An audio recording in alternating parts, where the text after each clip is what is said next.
भगवते वासुदेवाय। ॐ नमो भगवते वासुदेवाय। ॐ नमो भगवते वासुदेवाय।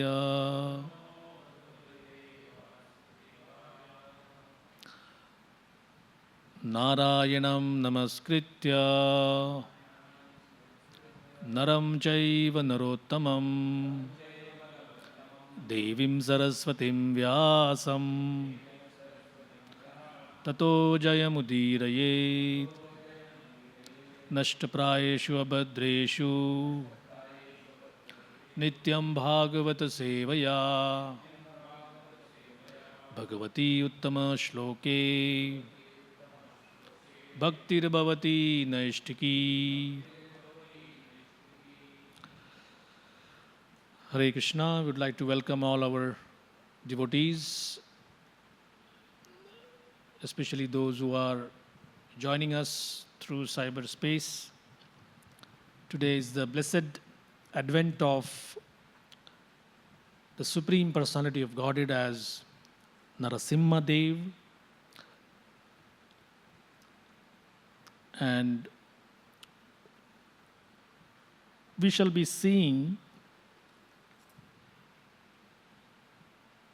the whole Leela of the Lord adventing as a half man, half lion, Leela incarnation,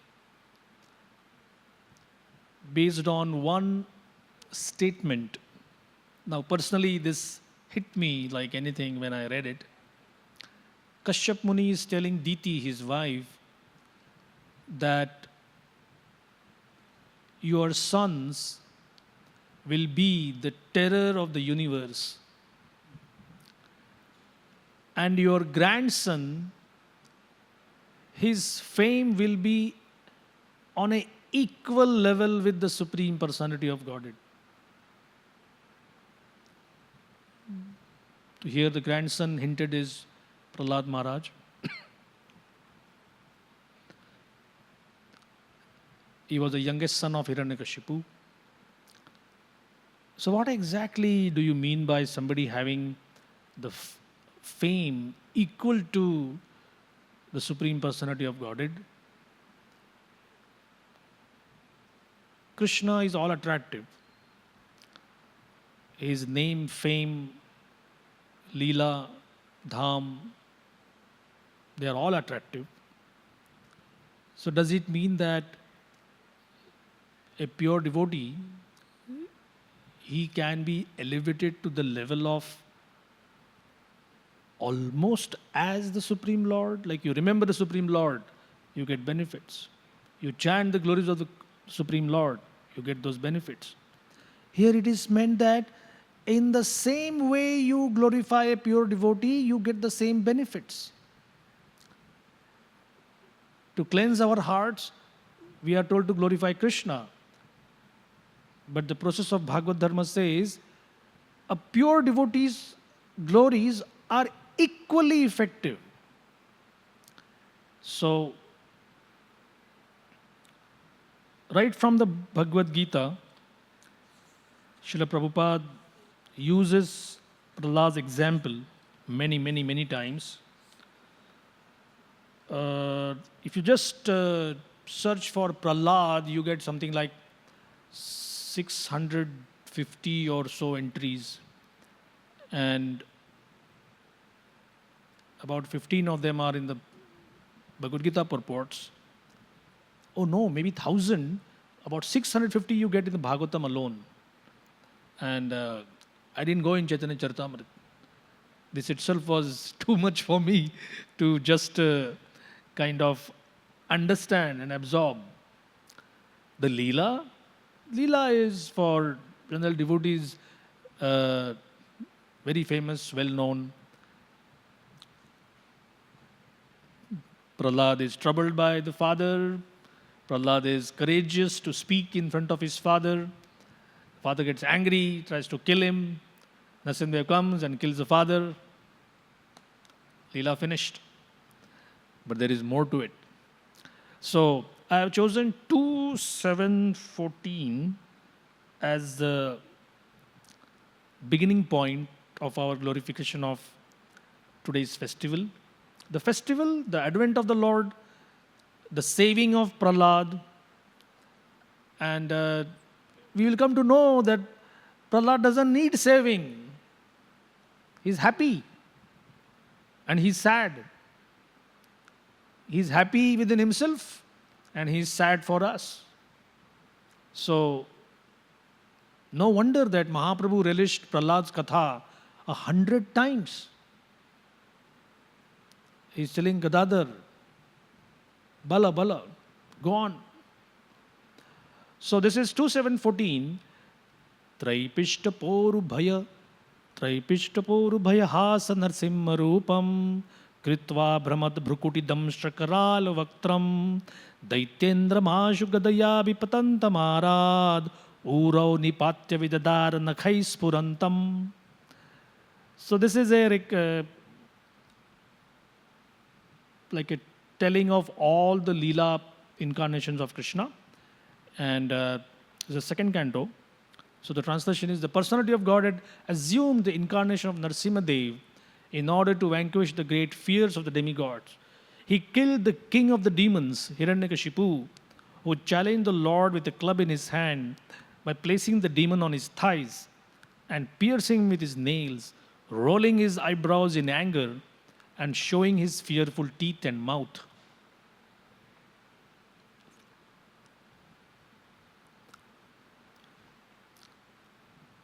Purport. The history of Hiranyakashipu and his great devotee son Prahlad Maharaj is narrated in the 7th canto of Srimad Bhagavatam. Hiranyakashipu became very powerful by material achievements and thought himself to be immortal by the grace of Brahmaji. Brahmaji declined to award him the benediction of immortality because he himself is not an immortal being. But Hiranyakashipu derived Brahmaji's benediction in a roundabout way, almost equal to becoming an immortal being. Hiranyakashipu was sure that he would not be killed by any man or demigod or by any kind of known weapon, nor would he die in day or night. Just to pause about how do we see the world, how do we define the world? So, in Sanskrit, classical Sanskrit understanding, a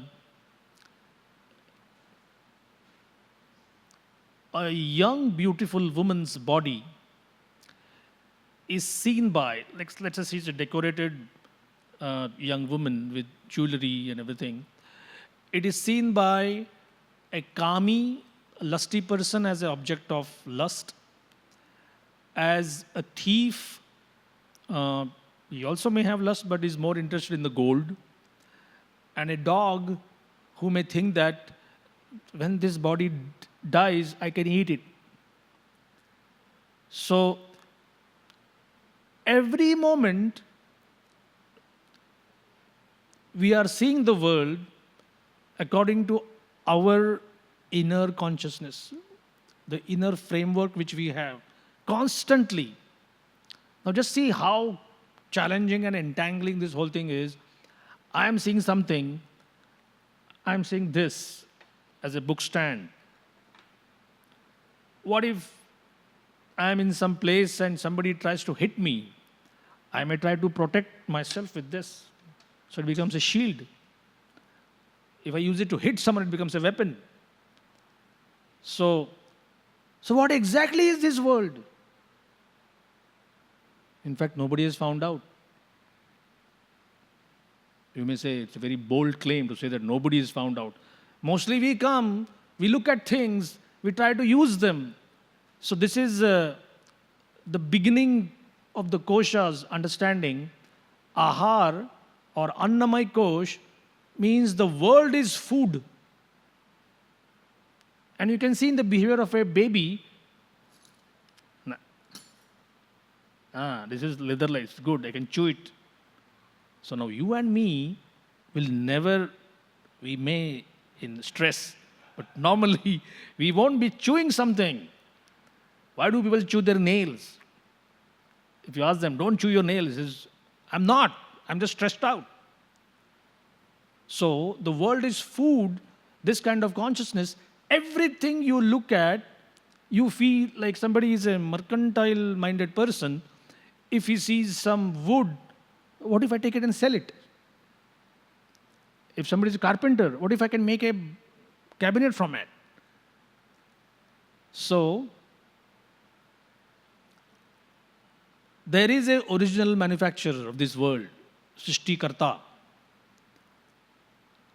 Our problems don't come to an end till we ask him, sir, just a moment, why you made this?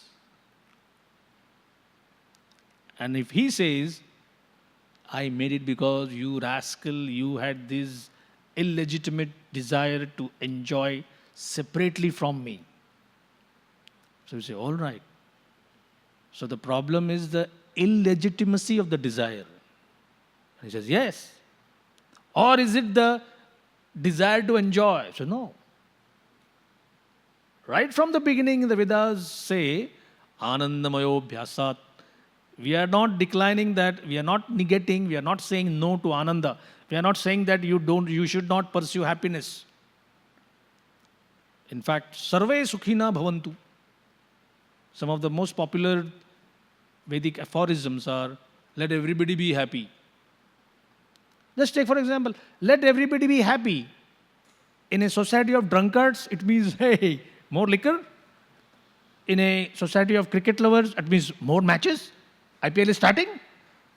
In a society of Bollywood people, would say, you have celebrities coming here.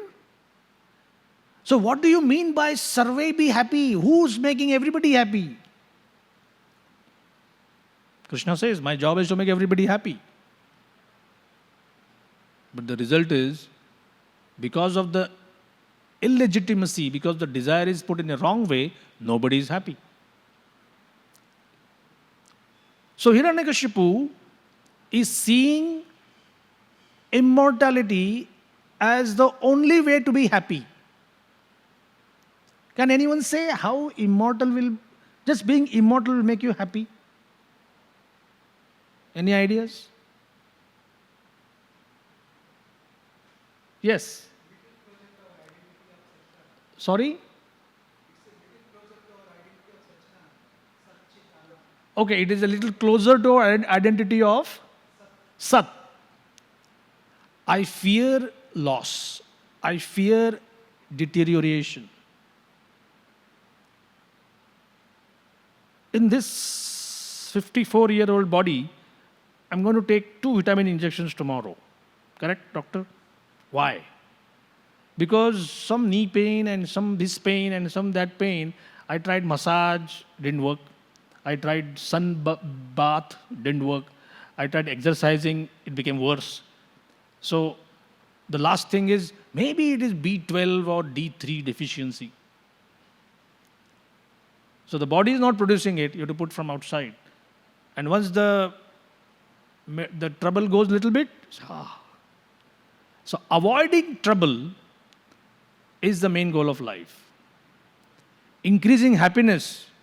Sometimes the happiness doesn't increase, but the trouble goes away. A friend was talking to me 2 days ago. The landlord, he was staying in the place, the landlord was saying, you have to pay 1,000 euros more. 1,000 euros is something like, 80,000 rupees, 90,000 rupees. So he kept the money aside. But then something happened and his company talked with the landlord and they say, okay, you don't have to pay. I'm happy. So you're thinking, why I'm happy? Did I earn money? No. There was an impending loss and the loss was averted and that made me happy. So it almost feels like if you say, I'm going to slap you 5 times. Okay, I'm going to slap only 3 times. You say, thank you so much. Really, you're so kind. I'm really happy. Really? Just because I didn't slap you 2 less, you're happy? So immortality is a goal only because I don't want death. I also don't want old age. And I also don't want disease. But there is always a big push towards avoiding disease, avoiding old age, avoiding death. But if you tell them, avoid birth, that causes these other three. They say, that's not possible. Why? Why that's not possible?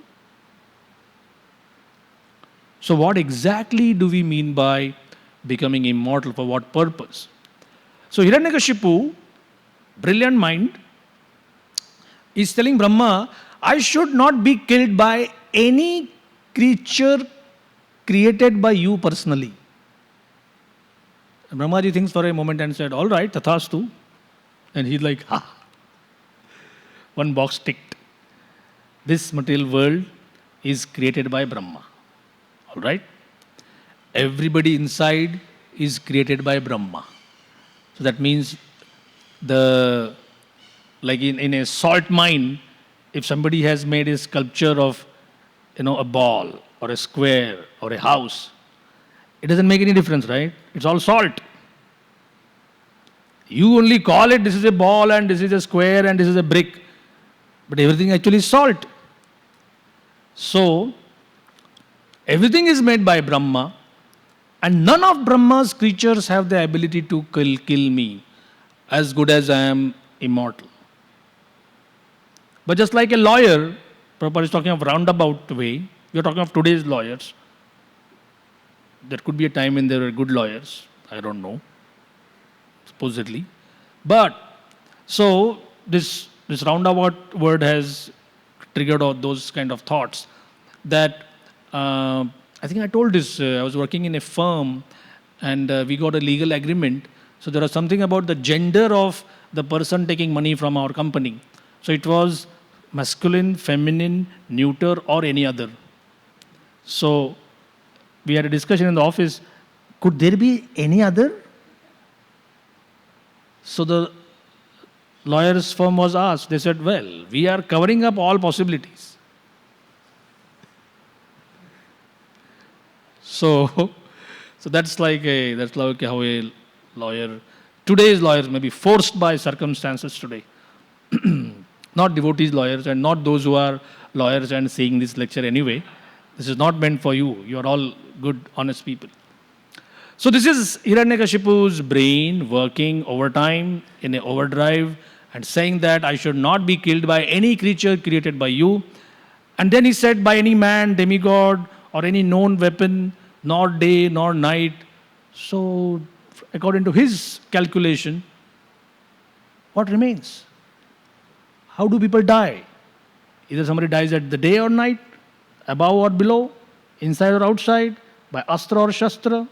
And I have covered everything. The moment he was given tathastu, suddenly there was a change in his personality. Gone, the tapasvi, Hiranyakashipu, the person standing on his toes and everything is all gone. Now comes the enjoyer Hiranyakashipu. And so, Srila Prabhupada then says, the Lord, however, assumed the incarnation of half man and half lion, which was beyond the imagination of a materialistic demon like Hiranyakashipu. You can't even imagine that. Like Hiranyaksha, when he sees Varahadev, he calls him, hey, Vanagochara. Basically, in Bombay, it means, hey, Jangli. Vanagochara, those who go in the forest. So, the abuse words have remained similar. Only the outward shell has changed a little bit here and there. Thus, keeping pace with the benediction of Brahmaji, the Lord killed him. He killed him on his lap, so that he was killed neither on the land, nor on the water, nor in sky. The demon was pierced by Narsimha's nails, which were beyond the human weapons imaginable by Hiranyakashipu. Technically, sound point here. Nails are neither flesh, nor blood, nor part of the body in one sense. They grow, you don't know how, and you cut them, don't feel any pain. So if your limbs are cut, you feel pain, but nail, hair is not considered part of your body in that sense. So The literal meaning of Hiranyakashipu is one who is after gold and soft bedding. Kashipu is soft bedding. The ultimate aim of all materialistic men. Such demonic men who have no relationship with God gradually become puffed up by material acquisitions and begin to challenge the authority of the Supreme Lord and torture those who are devotees of the Lord. Just two sentences, it kind of comprises the entire mentality of Asuras, the fight between Asuras and devotees. So, first point, demonic men, Asuras, who have no relationship with God. Does it mean literally? No. From their side, they don't have any relationship. If you remind them that you do have a relationship, they deny it. Today, the media is saturated with atheistic thoughts. Atheists have become sophisticated. Two ways in which the common man becomes ground between two big stones. One could be that religious preaching has become more like you'll go to hell. If you say this, you'll go to hell. If you think like this, you'll go to hell. So, some preachers only concentrate on hell, others only concentrate on heaven. While today's sophisticated atheists, there was a blog I saw, The Humble Atheist. This is, I don't believe in God. I'm working on a small video presentation on monastic life. So in the YouTube comments, one person is saying, is there a monastic way of life in a monastery but devoid of religion? Is it available anywhere? So people want this secular thing where God, connection with God should not be mentioned as much as possible. One prominent atheist went so far as to say that this world is too beautiful to be made by a God. It's too elegant. There are too many structured things happening here. And it's beautiful. So number one, it could be like the God which they have imagined doesn't have any attributes. There is no training, there is no culture.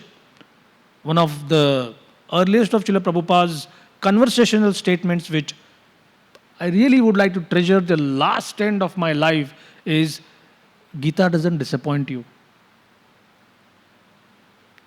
Prabhupada says, I tell all these students coming here, he says, this scripture will never disappoint you. So many philosophers were angry that they couldn't get any answer. Vita raga bhaya krodha manmana mam upashrita. In that, krodha is where people see so many statements cutting each other. And they say, is there any agreement on who is God? As if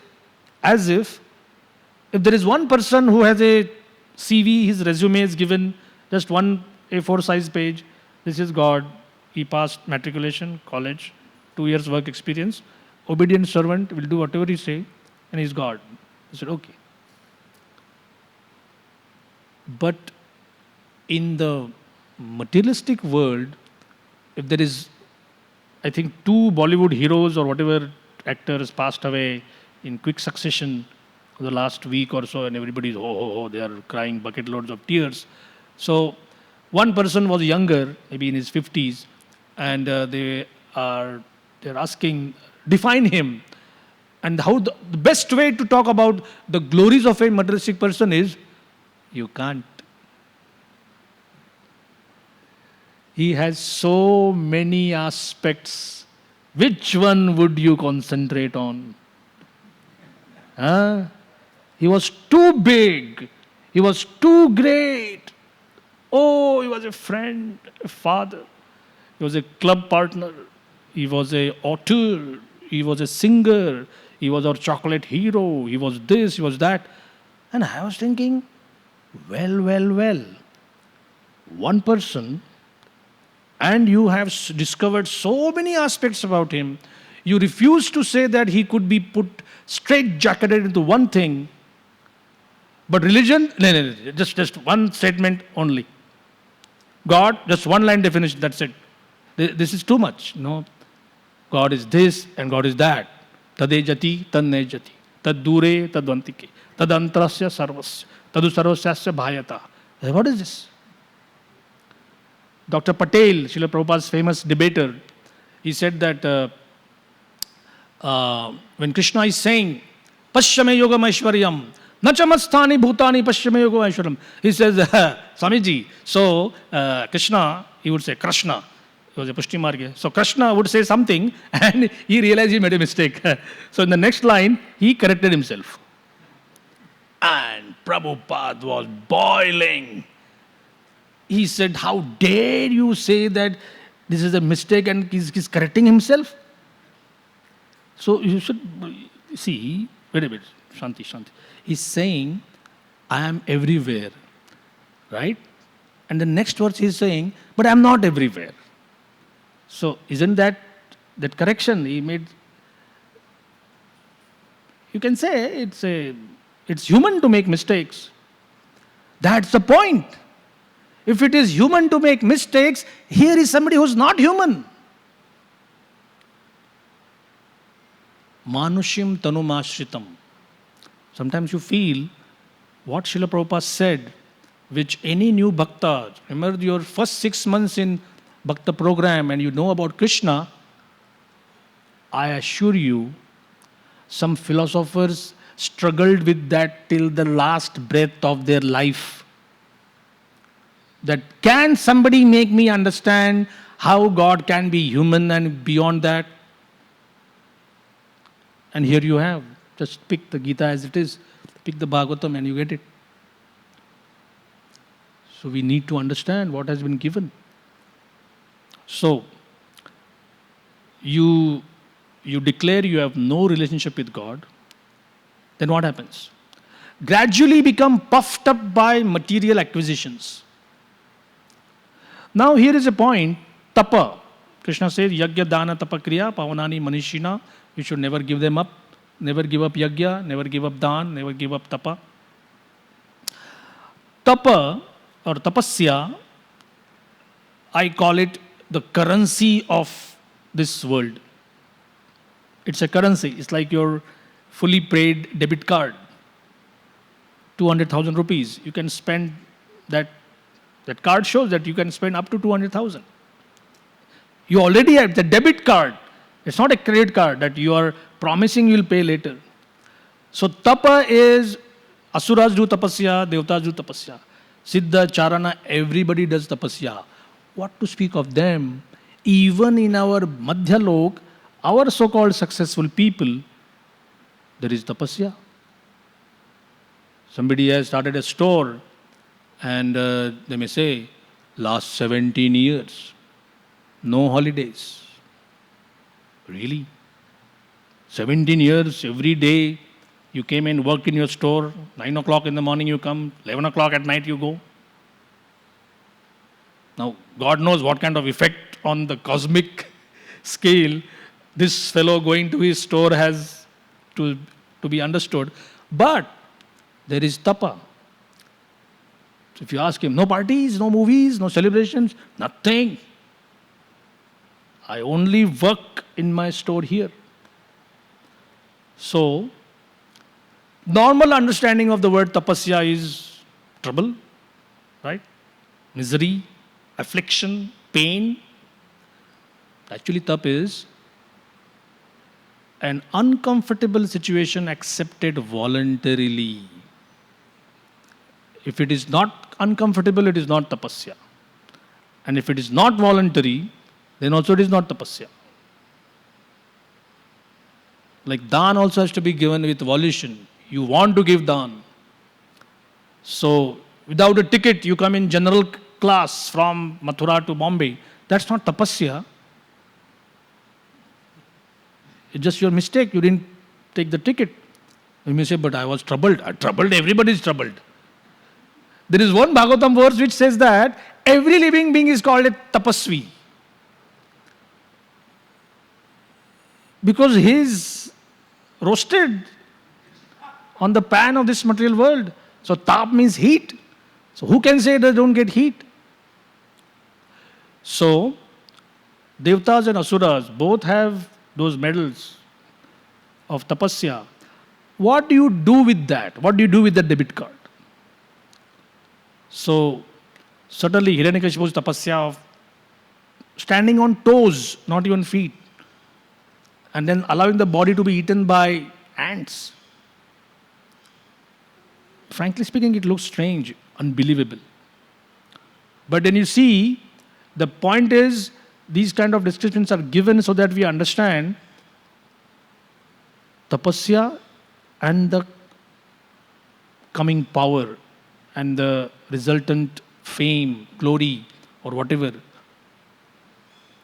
The bigger the tapasya, the more kathor the tapasya, the heavier is the result, the more profitable is the result. There is one thing from Thakur Bhakti Vinod which you are my family, I'm just sharing some thought, that Bhaktivinoda Thakur is telling bhakti yogis, aspiring bhakti yogis, that don't perform tapasya. You say, what do you mean? Ekadashi fasting, today most of us are fasting, or just staying in an ashram with so many people. Learning Shastra, sense control, all this is tap. So Bhaktivinoda Thakur is suggesting, mere tap will only make your heart hard. Because we are Kali Yugi Jivas, one of the easiest, like for a elephant in a jungle path, if there is a hole which is covered with coconut leaves or whatever, he falls down into that. And because he's heavy, he cannot come up. So the easiest hole to fall in is, because I'm talking to everybody, but I'm talking to mostly those who are staying in a monastic order, we compare. He ate, he also ate, I saw him in the kitchen, I didn't eat today. And still I'm giving a class. Do I feel I'm fasting? No, see? So this comparison. And you may say, hey, you are comparing with just few people who are sitting next to you. Can you fast like Rantidev? Yeah, that is impractical. Why impractical? So a closed mindset, and then you forcibly do tapasya, and then you compare with your fellow God brothers, it defeats the purpose behind the whole thing. Whether it is chanting, whether it is dancing, whether it is fasting or feasting, all of them have to make our heart soft. But this is just the opposite. So somebody may say, so you mean you should, thank you for telling, so no more fasting from tomorrow. No, that's not the point. If you don't follow the rules, you'll become slack. It's like an elastic. If it is too slack, like a veena is a better example. If the strings are not properly tuned, doing, doing, doing, doing, doing, doing. There's no music. If it is too tight, it broke. So I remember I was with Din Gaurang Prabhu. We wanted some gifts. This is our ILS February. So on the roadside, along the path, when we go for bathing in the Ganga, so many people had those ektaris. Have you seen the ektari? It's one tar. And so I saw that. I said, okay. It was not tuned up. So I started singing. He said, hey, don't. So that fellow said, wait. This should be done delicately. And then he started playing. So the heart is like that instrument which needs to be tuned properly. Don't follow the rules. Neglect following the rules. You'll be slack. Too tight and a wrong idea of tapasya will make your heart hard. And here we see, hard. Hiranyakashipu's heart was hard. It was more harder than stone. He could kill off his son. The kind of abuse words he uses for his son is like, if there is a gangrene on the toe of your foot, better to do a surgical operation and cut it off. This son of mine is like a disease in the body. As if he is the body, this whole kul, asura, glorious asura kul is the whole body, and his son is a disease, son is the affliction. He is a wholesale disease in himself that he doesn't understand. So something about tapasya. So first of all, declare no relationship with God. Secondly, perform kathor tapasya, torturous penance and austerity. And then, what happens? You have no relationship with God, you don't know what the goal of life is, and you have heavy tapasya attributes. Torture those who are devotees of the Lord. It is interesting. Complete non-devotees and Nirakarvadis, they are in the same boat. You know in which same boat? They say this das bhavna, servant of the servant of the servant, is, oh, when will you shake off this slave mentality? Be a man. Remember that Radhanand Maharaj was with some Nagas and they were saying, what is this? Radhe Krishna, Radhe Krishna, Radhe Krishna, Radhe Krishna. Be a Naga. Naga is man. I don't know the whole thing exactly, but the whole thing is that worship Shiva and you become Shivoham. While you worship Krishna and he says Dasoham. Why? Why this slave mentality? Grow some spine, as they say. Prabhupada, sometimes he takes a very nice, sweet look at these things, but the statements are heavy. Almost all impersonalists today, they agree that the path of bhakti is very good, very good.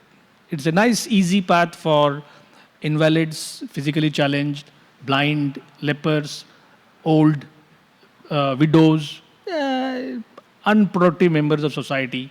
Just sit in one corner and just say, Hari, Hari, Radhe, Radhe, Radhe, Radhe. And if you really have something in you, then you become Shivoham or you become one with the cosmos. So Prabhupada said, if this is the easy path, all right, hearing, chanting is the easy path, why don't you do it? Use your common sense. If you are going to some place, it says long cut, right, shortcut, left. Will anybody in his sanity will deliberately take the long cut? No, you take the shortcut. So if the bhakti marg is shortcut, if the bhakti marg is easy, you don't require brains even for bhakti marg, why do you deliberately take a long cut? So Prabhupada says, actually the bhakti marg is not easy. What I have understood is, understanding it is easy, application is maha difficult. Chanting Hare Krishna is easy, chanting attentively is difficult. If chanting attentively is easy, constantly chanting attentively is difficult.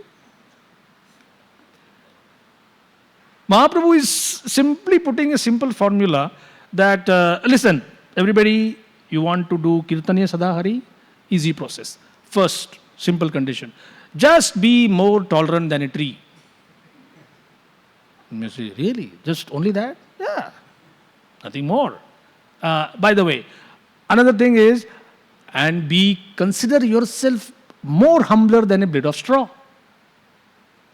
You say, anything else? Don't expect any honor for yourself. We were having a discussion, I was thinking, these three are all impossibilities in their own way. From a conditioned point of view, to what is the meaning of being more tolerant than a tree? Radha Govind Maharaj in one of his classes was saying, 3 woodcutters came and they were looking at the tree. Okay, you start from this branch, I'll start from this branch. And the tree is looking And tack, tack, tack, tack, tack, one branch gone. Tack, tack, tack, tack, this thing gone. And I said, oh, there is so much growth here also. We can also cut that. I said, we are tired. थोड़ा आराम करते हैं. Where do they take rest? Under the tree. One of them finds that his axe, the handle breaks. So what does he do? He breaks a branch of the tree and he says, now it's a good handle. Now I can. The tree has not denied its shade to somebody who has come to cut it. It is offering its own limb. Here, use this, you can cut me more nicely. Now that is the meaning of being more tolerant, more meek than a blade of grass. Bhaktivinoda Thakur says, this blade of grass doesn't mean a grass growing in the fields, by the way. Although it is grass, insignificant, if you step on it, there is a chance it can again kind of look up. He says, this is a dried piece of grass on the street. That trana. Which means even that dignity of being a living piece of grass is also not there. This is a dried piece of grass. Then the third thing, not expecting any honor for yourself. If you have not done anything, no question of honor. But human society, we work and we are competitive, admit it. There is a sense of, and it's not bad, I'm not totally saying that it is all wrong. But then there were 25 offerings made. And all the offerings are mentioned except the one which you cooked. Or the contributions made by someone to a particular project. And if one person's name is not mentioned. Still, our story doesn't end there. Our discussion went that even if somehow these three are achieved, you actually become tolerant than a tree, humbler than a blade of grass, and don't expect any respect for you personally. The fourth one, that guy who forgot to mention your name among Janmashtami donors or singers or cooks or speakers or whatever. Now it's your turn to glorify. And Mahaprabhu is saying, give all glorification. That is very difficult. That mana dena, if I am glorified, I will give half of it to someone. Okay, no problem. Prabhu, your contribution to the ashram is the greatest. Thank you. Yours also was great. Good. So, little bit here and there I can. If you give me 100 rupees donation, I can give 10 rupees back. No problem. No wonder only in this situation can there be a continuous outpouring of glorification of Krishna. And we are seeing one person like that. There are millions, but one we are glorifying today, Prahlad. He has achieved all four. So, become big tapasya, acquire material acquisitions, and challenge the authority of Supreme Lord, and then torture those who are devotees of Lord. Prahlad Maharaj happened to be the son of Hiranyakashipu. And because the boy was a great devotee, his father tortured him to the best of his ability. In this extreme situation, the Lord assumed the incarnation of Narasimhadev, and just to finish the enemy of the demigods, the Lord killed Hiranyakashipu in a manner beyond the demon's imagination. Last line, many times you see Prabhupada's purports, they begin with a bang and they end with a flourish. Materialistic plans of godless demons are always frustrated by the all-powerful Lord. So many adjectives.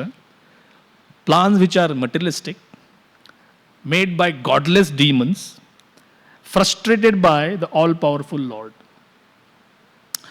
So much so for understanding the whole story. As I said, mostly Prahlad Maharaj's prayers Prabhupada took so many concepts from that again and again and again and again. Especially some of the ones which are most significant are Matirna Krishna Parato Svatova. That how does one become a devotee? One of the best questions to ask anybody is, Prabhu, when did you join the Hare Krishna movement? Isn't it a nice thing to relate? Oh, that time I was doing this, and then GOT came, he gave me some prasad. I asked a question, he gave more prasad. I asked another question, he gave some more prasad. I again asked two questions, he gave some more prasad. And then I asked a question, can I join? And he said, now you start asking questions. So, we feel happy. Prabhupada is saying here, do you know that Matir na Krishne Parato Swato? Parata Swato Mitho Api. By your efforts, you cannot understand who Krishna is. By seeing somebody else's efforts, you cannot understand who Krishna is. And if you do collaborate, still you will never understand who Krishna is. Yeah. It's like two bankrupt merchants cannot help each other, right? Two students who both failed in mathematics. They say, okay, you come to my home, I'll teach you, then I'll come to your home and you teach me. What's the question of teaching? You both failed. Even together your marks don't add to 35.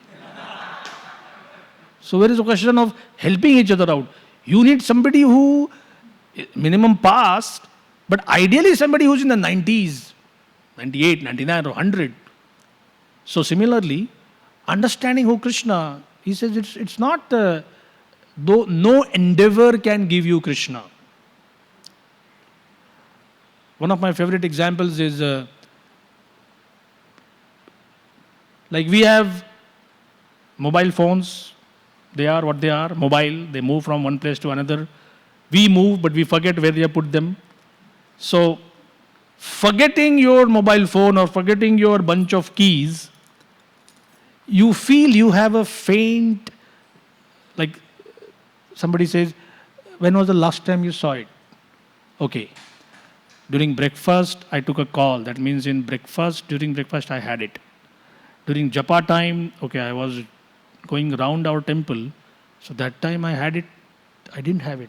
No, maybe I took a call. Oh, I was at Lakshminan garden, I took a call. Maybe I kept it there. So, forgetting Krishna, is it like that? That was I chanting or was I milking Krishna's cows or was I playing holy with Krishna that I left Krishna? He says, please try to understand. You don't even know that you don't know. You have forgotten that you have forgotten. If you had something, then there is a question of reviving your memory. This is something which Maya has given you a formatted disk when you came here.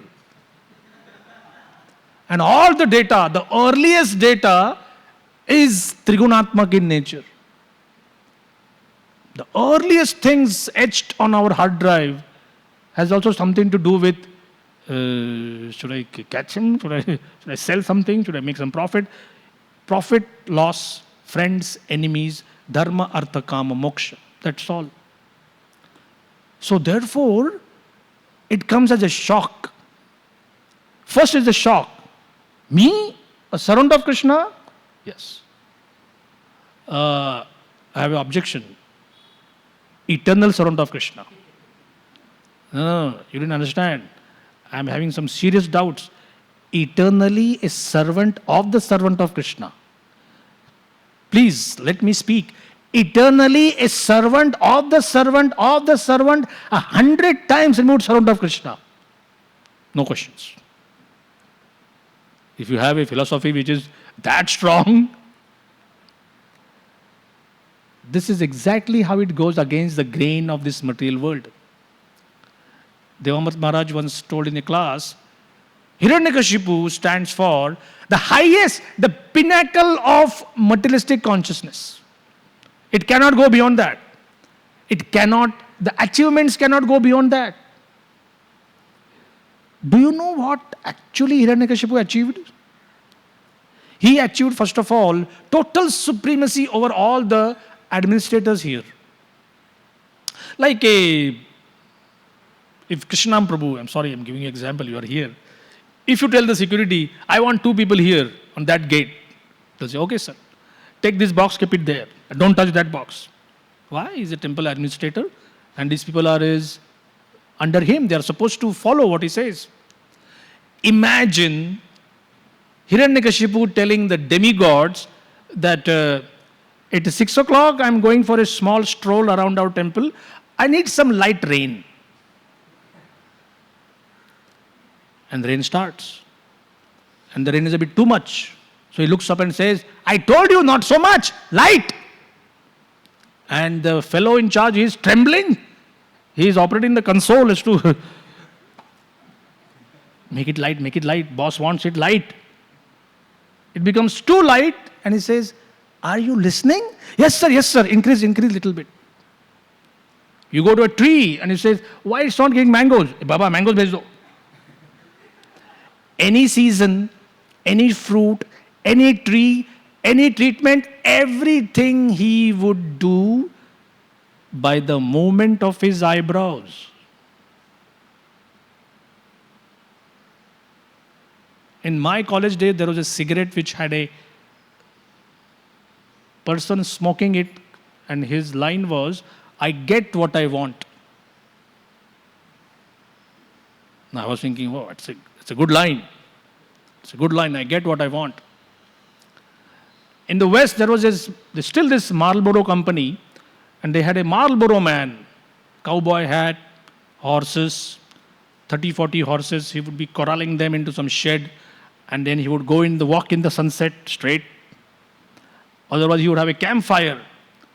And he won't be using matchsticks or lighters. He would take a twig, a crackling twig from the campfire, and slowly bring it towards his lips. That was a Marlboro man. Now, all these, there were 4 decades, 60s, 70s, 80s, 90s, there were 3 or 4 Marlboro men. Somehow they all died of lung cancer. So, in retrospect, you get what you want. Did you want cancer?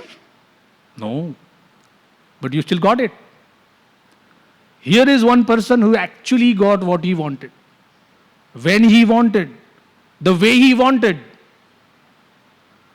And Prahlad is describing him. Prahlad, how's your father? Sada samudvagna dhyam. He says, always disturbed. He would be drunk on strong smelling, heavy liquors. Not to relax after a heavy days of work or something. As a rule, like Jagai Madai, if they would not be drunk, people would be very afraid. If they are, then they would be singing and, a little bit normal. So why is it that you get what you wanted, your steel-framed body, Bhagavatam describes, as Hiranyakashipu would walk, earth would tremble, tall, structured, gold all over. I mean, what else can a man have, want? So you get what you want, you are a tapasvi, you are a ruler, you can terrorize. It's a sad fact of human nature that, now this thing just came up, I'm not picking up on one country. Torture happens almost everywhere, universally it's a problem. So whether people torturing the opposing elements of a political party, like in South Africa, there was a whites-only government, and then the minorities, the leaders would be tortured. So many of the policemen, they were asked that, why? What pleasure is in seeing someone being beaten with a rod, or electrodes being put in their bodies, or their nails taken out? One of them said, in fact, this gives more ecstasy than associating with a woman. The power that I have the power to either crush him, I have the power over somebody's life. This is the big intoxication. So Hiranyakashipu, Hiranyaksha, these demons, this is the power they have. You are living only because I want you. You are dying because I don't want you to. I can anytime change my mind. So this highest development of materialistic consciousness, what is the counterweight? The counterweight is the highest development of Bhagavad Dharma. These are some things which I gleaned from some of the purports that, number one, here it is said that devotees are tortured by demons. You may say, all right, demons you want to torture, but you may ask Krishna, why do you allow devotees to be tortured? Aren't you there to protect them? So frankly speaking, we should understand, best is to call ourselves not as devotees. Otherwise, if you call yourself devotee and then you start reading Bhagavatam saying that this is not happening to me, that's not happening to me.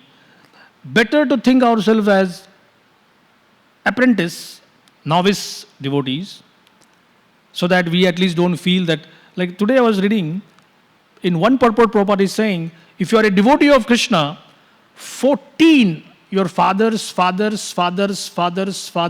up to 14 fathers, they will all be delivered. I was thinking, how nice, isn't it? Today you remember that. And then I read again, if you are a devotee like Prahlad, I said, hey, that's a secret. If you are a devotee like Prahlad, then all these 21 generations, 14 generations, all these benefits come. Isn't it? And it's natural. So if Krishna allows, it's good, but not to demand.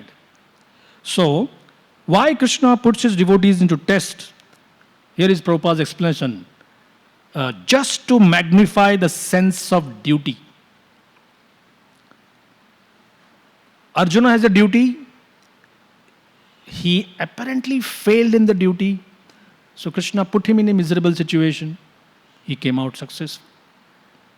Draupadi, gopis. Prabhupada mainly uses the example of gopis and Arjuna here. But we can see it every devotee. The sense of duty for a pure devotee is, I have to serve my Lord. And that sense of duty comes out with such force when there is opposition, when there is torture. At least once Prabhupada is using the word in the sentence, superficially they were killed. Anybody remember reading that? That superficially Haridas Thakur was tortured. Jesus Christ was killed superficially. They cannot kill the soul for sure.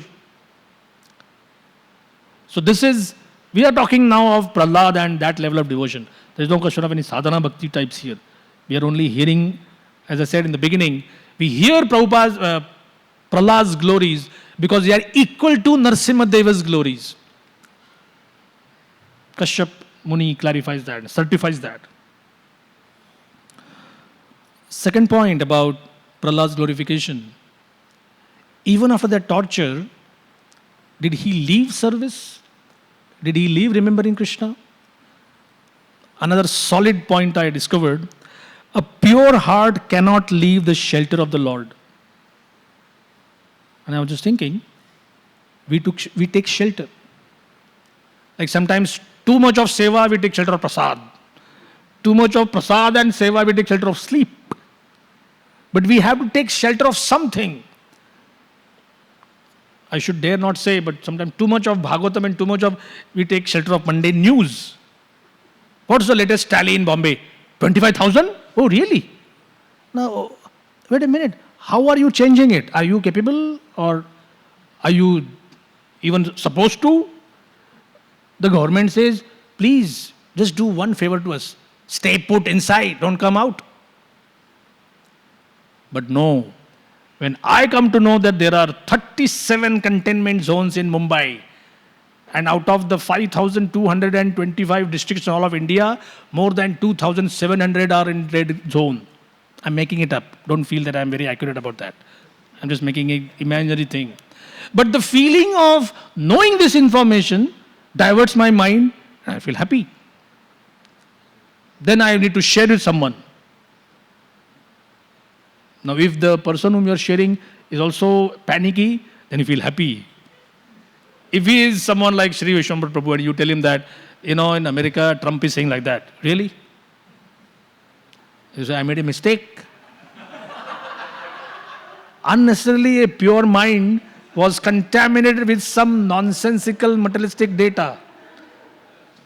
So I say, sorry, let us talk about your mridang playing. That's much better.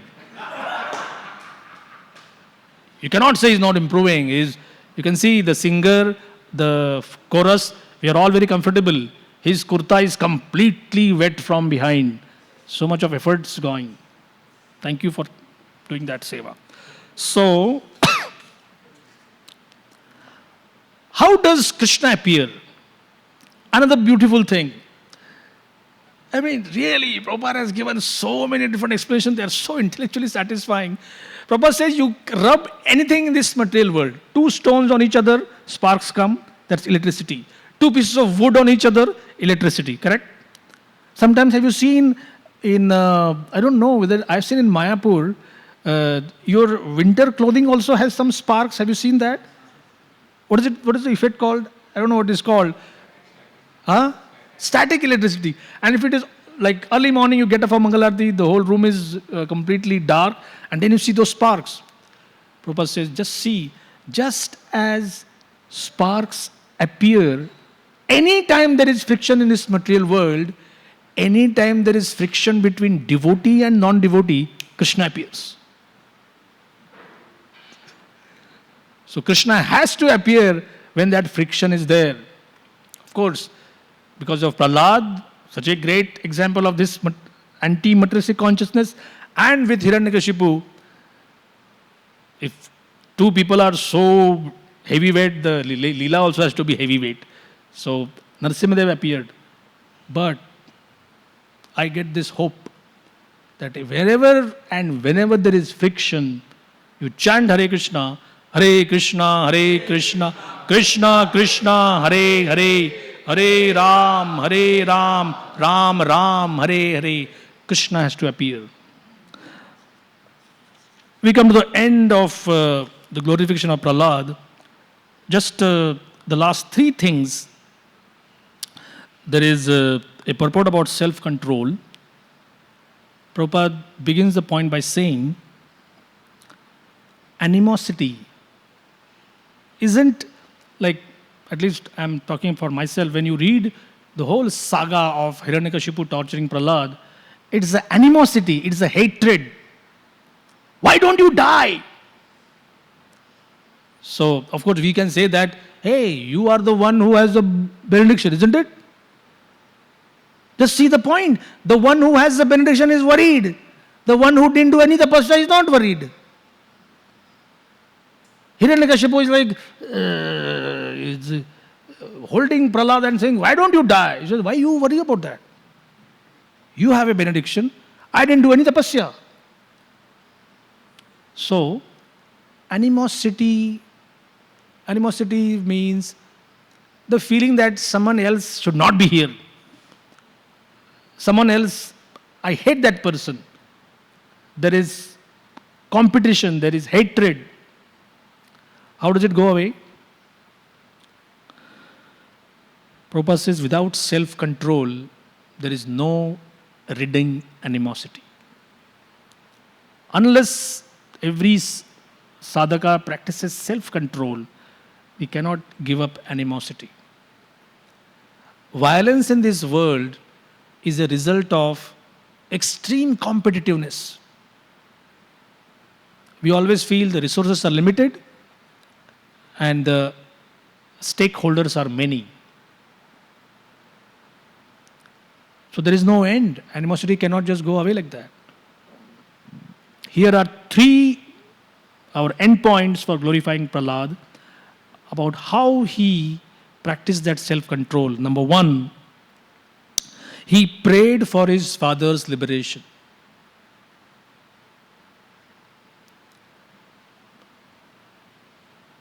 It is simply unthinkable that at his level of pain and torture, he would still be thinking of his father's welfare. But that's what he did. Number 2, all right, he didn't ask that his father be punished or whatever, at least a mind would say, now that he is dead, I want to be comfortable now. My ordeal is over. Gaur Krishna Maharaj, in his Hindi Bhagavad Katha, he says that Narsimhadev is telling Prahlad, please accept something from me. It is my nature. When I make an advent, I have to give something. So Prahlad is saying, well, if you have any problem that you have to give something, I need a benediction. I should not have any material desires. That defeats the whole purpose. Here is Krishna willing to give any material object, and the devotee is saying, just remove the desire for all material objects. That's my only desire. So Prahlad is very clear, I don't want any benediction for myself. The third, it slipped. I read the Leela many times, but because only of this purport it became highlighted. He never cursed any of his torturers. Mind you, Hiranyakashipu didn't torture personally himself all the time. He had an army of people who would throw him, put him in a den of snakes, or throw him off a cliff, or stab him with sharp weapons. Prahlad never cursed any persons who tortured him because of the instigation of his father. He harbored no ill feeling for them. And I was thinking, Haridas Thakur is Brahma Haridas, is also Prahlad.